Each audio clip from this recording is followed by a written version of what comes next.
Joseph Hooker, the overconfident general who met his match at Chancellorsville, he thought he could. Crushed Lee history proved him wrong. The general who changed the war and paid the price for it, Joseph Hooker, brilliant strategist or civil war failure. Why? Lincoln nearly fired this Union general after one major battle.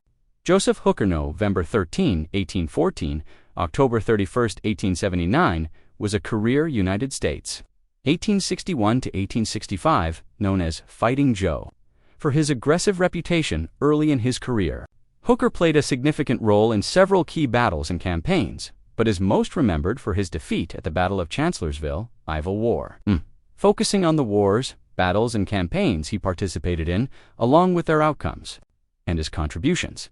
Joseph Hooker's Civil War service. Hooker served primarily in the Eastern Theater of the Civil War. Under the Army of the Potomac and later in the Western Theater, his roles ranged from brigade and division commander to corps commander and, most notably, commander of the Army of the Potomac. His career was marked by bold leadership, organizational reforms, and a mix of successes and failures. Wars and campaigns. Involving Joseph Hooker Peninsula Campaign, March-July 1862. The Peninsula Campaign was Maj. Gen. George B. McClellan's attempt to capture the Confederate capital of Richmond, Virginia. By advancing up the Virginia Peninsula from Fort Monroe, Hooker commanded the 2nd Division of the 3 Corps in the Army of the Potomac. Battle of Williamsburg, May 5, 1862. Hooker's division was heavily engaged in this battle, attacking Confederate fortifications. His aggressive tactics earned him the nickname Fighting Joe, after a journalistic error in a newspaper headline. Despite his efforts, the battle was tactically inconclusive, with Union forces failing to decisively defeat the Confederate rear guard. The Confederates withdrew toward Richmond, but Hooker's division suffered significant casualties. Battle of Seven Pines, May 31, June 1, 1862. Hooker's division played a critical role in repulsing Confederate attacks, helping stabilize the Union line. His leadership was praised, and the battle ended in a stalemate. With both sides claiming a tactical victory, Union forces held their ground. But the campaign's momentum slowed. Hooker's performance in the Peninsula Campaign showcased his ability to lead troops under pressure, though McClellan's cautious strategy limited overall success. The campaign ultimately failed to capture Richmond, and the Army of the Potomac withdrew after the 7 days battles. The Union Army of Virginia faced Confederate Gen. Robert E. Lee's Army of Northern Virginia in Northern Virginia. Hooker's role. Hooker commanded the 3rd Division of the 3rd Corps. Army of Virginia. 2nd Battle of Bull Run, Manassas, August 28 to 30th, 1862. Hooker's division was involved in the initial engagements, particularly on August 29th, where his troops attacked Confederate positions along the unfinished railroad. His leadership was solid, but the Union Army was outmaneuvered by Lee and Lt. Gen. Thomas Stonewall Jackson. Outcome: the Union suffered a decisive defeat, with Hooker's division taking heavy losses. Pope's army retreated to Washington, D.C. Hooker's performance was competent, but the campaign highlighted the Union's struggles with coordination and leadership under Pope. Antietam Campaign, September 1862. Following Second Bull Run, Lee invaded Maryland, leading to the Battle of Antietam, the bloodiest single day in American military history. Hooker was promoted to command the 1st Corps of the Army of the Potomac under McClellan. Battle of Antietam, September 17, 1862. Hooker led the 1st Corps in the opening assault on the Confederate left flank, targeting Jackson's corps in the cornfield and East Woods. His aggressive attack pushed the Confederates back, but came at a high cost, with his corps suffering heavy casualties. Hooker was wounded in the foot during the battle and had to relinquish command, which disrupted the Union's momentum on the right flank. Outcome: the battle ended in a tactical draw, but it was a strategic Union victory as Lee withdrew from Maryland. Hooker's bold leadership was noted, though his injury limited his impact. Hooker's actions at Antietam demonstrated his willingness to lead from the front, but the battle exposed the Army of the Potomac's challenges in exploiting tactical gains. Fredericksburg Campaign, December 1862. Maj. Gen. Ambrose Burnside, who succeeded McClellan, launched an offensive against Lee's army at Fredericksburg, Virginia. Hooker's role: Hooker commanded the Center Grand Division, a temporary organizational structure under Burnside Battle of Fredericksburg, December 11th to 15th. 1862, Hooker was critical of Burnside's plan to assault fortified Confederate positions on Marye's Heights. His Grand Division was held in reserve initially, but was later ordered to attack, resulting in heavy losses. Hooker protested the futility of the assaults, but Burnside overruled him. His troops suffered significant casualties in failed charges. Against entrenched Confederate lines, the battle was a disastrous Union defeat, with over 12,000 Union casualties compared to about 5,000 Confederate losses. Hooker's reluctance to attack reflected his strategic judgment, but the defeat damaged morale in the Army of the Potomac. His outspoken criticism of Burnside contributed to his appointment as Army Commander, Chancellorsville. Campaign April-May 1863, Hooker was appointed commander of the Army of the Potomac in January 1863. Succeeding Burnside, he faced Lee's Army of Northern Virginia in one of the war's most significant battles. As Army commander, Hooker devised a bold plan to outmaneuver Lee by crossing the Rappahannock River and attacking the Confederates from multiple directions. Battle of Chancellorsville. April 30th, May 6, 1863. Hooker's initial movements were successful, positioning his army of 130,000 men to envelop Lee's 60,000-man army. However, he lost his nerve after early skirmishes and ordered his forces to entrench at Chancellorsville, ceding the initiative. On May 2nd, Stonewall Jackson executed a daring flank attack on the Union's the 11th Corps, routing it and disrupting Hooker's plans. Hooker was stunned by a cannonball hitting a pillar he was leaning against, possibly concussing him, which impaired his decision-making. Despite numerical superiority, Hooker ordered a retreat, failing to capitalize on opportunities to counterattack.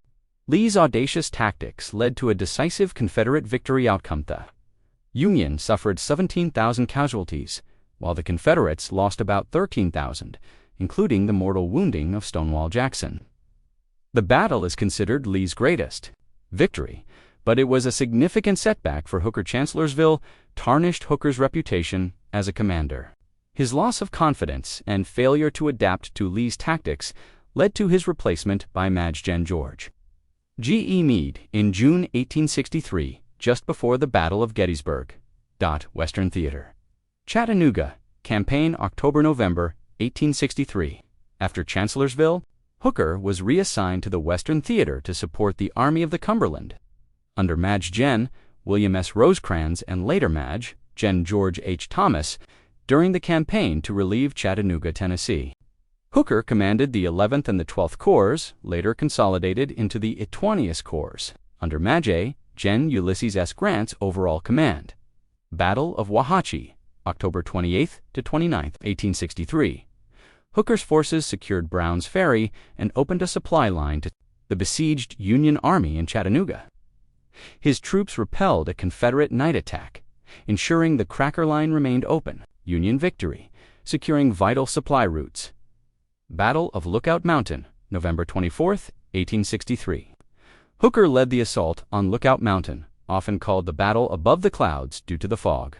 His forces captured the mountain, a key Confederate position, with relatively light fighting.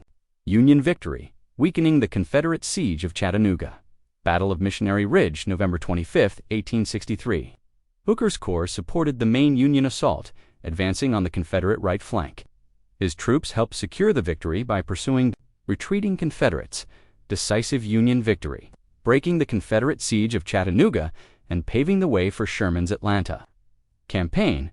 Hooker's performance in the Chattanooga campaign restored some of his reputation. His leadership was effective, though subordinate to Grant and Maj. Gen. William T. Sherman. Atlanta campaign, May July 1864. Hooker served under Sherman in the Army of the Cumberland during the campaign to capture Atlanta, Georgia. He commanded the 20th Corps, formed from the consolidation of the 11th and the 12th Corps. Battle of Resaca, May 13 to 15, 1806. For Hooker's corps was heavily engaged, attacking Confederate positions. The battle was inconclusive, but Sherman's forces maneuvered the Confederates out of their positions. Battle of New Hope Church, May 25 to 26. 1864. Hooker's corps attacked entrenched Confederate positions, but was repulsed with heavy losses. His aggressive tactics were criticized by Sherman for being overly costly. Battle of Kolb's Farm, June 22, 1864.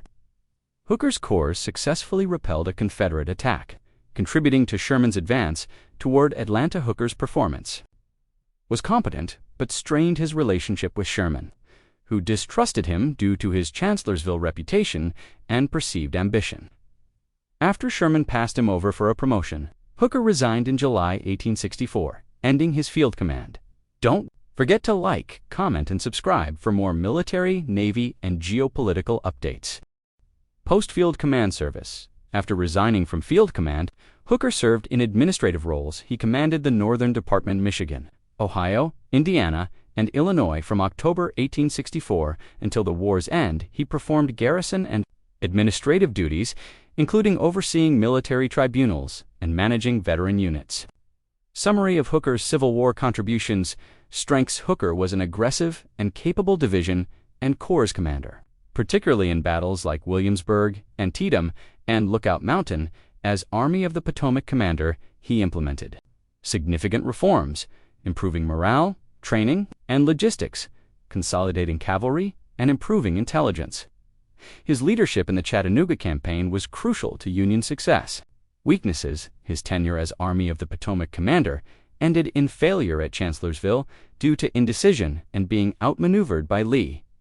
His contentious relationships with superiors, Burnside, Sherman, and reputation for intrigue limited his career. Hooker's nickname Fighting Joe reflects his early reputation, but Chancellorsville defined his legacy as a commander who couldn't match Lee's tactical genius. His contributions in the Western theater and organizational reforms, however, remain significant. Below is a comprehensive overview of Joseph Hooker's family background and details surrounding his death. Based on available historical records, this response addresses your request for full family and death details for Joseph Hooker, the American Civil War Union Army general, supplementing the earlier information about his military career. Family details. Joseph Hooker was born on November 13, 1814, in Hadley, Hampshire County, Massachusetts. Father, Joseph Hooker, an unsuccessful businessman. Mother, Mary Seymour. His family was of entirely English ancestry, with roots in New England dating back to the early 1600s. Grandparents. Paternal grandfather, Joseph Hooker, a captain in the Continental Army during the American Revolutionary War, 1775 to 1783. Paternal great-grandfather, Joseph Hooker, who fought in the French and Indian War, 1755-1763.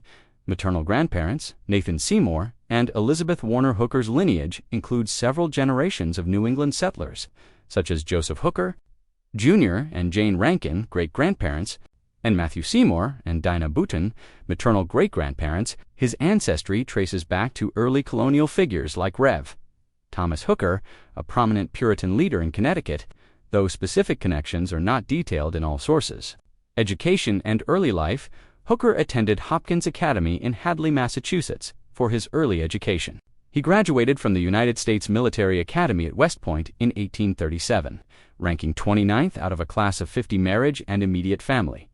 Olivia Augusta Grosbeck, born in 1825 in Cincinnati, Hamilton County, Ohio, to Johannes Harmon Grosbeck, and Mary Slocum married Joseph Hooker on October 3, 1865, in Cincinnati, Ohio. Olivia was the sister of William S. Grosbeck, a former Democratic congressman from Ohio. She died on July 15, 1868, in Watertown, Jefferson County, New York, at age 43, likely due to illness, though specific causes are not documented. Children. There are no definitive records indicating that Joseph and Olivia Hooker had any children. Multiple sources, including genealogical records and biographies, do not mention offspring, suggesting they either had none or any children did not survive to adulthood. Reputation as a ladies' man. Hooker gained a reputation as a ladies' man during the Mexican-American War, 1846 to 1848, where local women in Mexico referred to him as the handsome captain. This reputation persisted into the Civil War, with rumors of his headquarters being a place of parties, gambling, and associations with women. Though these may have been exaggerated, Hooker's family tree connects to other notable figures through distant relations, such as the founders of F.W. Woolworth Company and U.S. Rubber Co. Though these are not immediate family date and place of death, Joseph Hooker died on October 31, 1879, in Garden City, Nassau County, New York. At the age of 64, cause of death, he died from apoplexy, a term historically used to describe a stroke or sudden loss of consciousness due to a cerebral hemorrhage or other brain-related issue. Hooker had suffered a stroke in 1868, which left him partially paralyzed and forced his retirement from the U.S. Army on September 1, 1868. This earlier stroke likely contributed to his declining health circumstances. Hooker was visiting Garden City, New York, at the time of his death. The exact reason for his visit is not specified. But it was not his permanent residence, as he was based in Cincinnati, Ohio. After the Civil War, his death was reported in contemporary newspapers, such as the Aegis and Intelligencer, November 7, 1879, Union County Courier, November 12, 1879, and Daily Republican, November 1, 1879, confirming the event's significance. Burial: Hooker was buried in Spring Grove Cemetery, Cincinnati, Hamilton County, Ohio.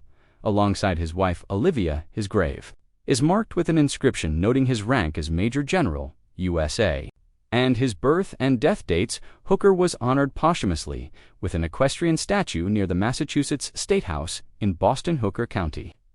Nebraska was named in his honor, reflecting his lasting recognition as a Civil War figure.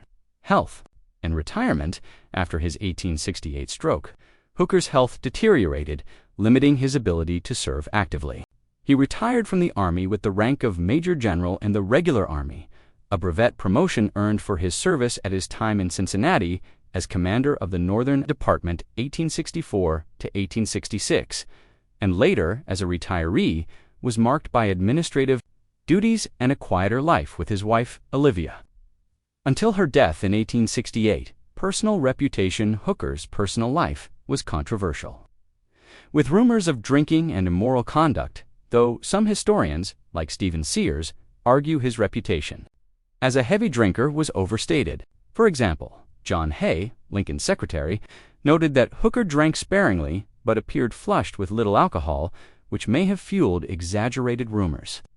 The popular legend linking Hooker's name to the term hooker for prostitutes, stemming from his alleged rounding up of prostitutes in Washington, D.C., is considered apocryphal and unsupported by primary evidence.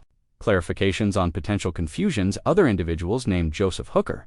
The search results include references to other individuals named Joseph Hooker, such as Joseph Dalton Hooker, 1817 to 1911, a British botanist, not related to the General; Joseph J. Hooker, 1875 to 1944, a Texas resident unrelated to the General; Joseph Hooker Borum, 1872 to 1948, a Pennsylvania resident, also unrelated. Modern individuals, for example, Joseph Hooker, who died in Los Angeles in 2023, or Joseph Scott Hooker in 2023, clearly distinct from the Civil War general. Lack of children: the absence of documented children in reliable sources. Encyclopedia Virginia. Find a grave. Wikitree contrasts with some family tree sites that speculate about descendants without evidence. This response prioritizes primary and authoritative sources, concluding that Hooker likely had no surviving children.